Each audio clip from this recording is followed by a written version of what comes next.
You were one of the few, when I was saying 10, 11, maybe 12 wins, you were telling me to pump the brakes. Just your biggest takeaways from a disappointing Browns season where they finished with 8 wins. Well, I mean, truth be told, I played the schedule game and had them no worse than 10-7 and likely 11-6.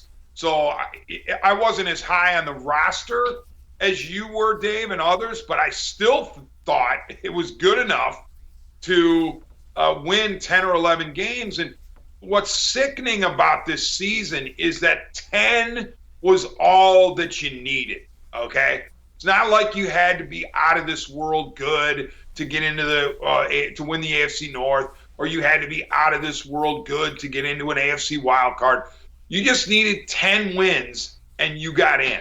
And what's doubly sickening for those of us who love the Browns is that the Pittsburgh Steelers at 9-7-1 are in, and these are the same Steelers that we were told were over the hill, decrepit, waste products, they're done. Ben Roethlisberger's 90 years old, he can barely get out of bed. All this crap about how the Steelers were finished. Well, guess who made the playoffs?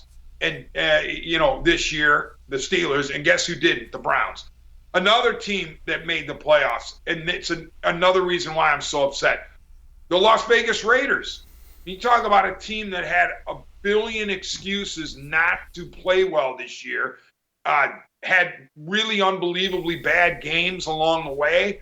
But guess what? They figured out a way to get to 10 wins and get into the playoffs. And that's why, seeing the Raiders and Steelers, on top of the fact that I knew that now only 10 wins would have been necessary, that makes the Browns season that much worse.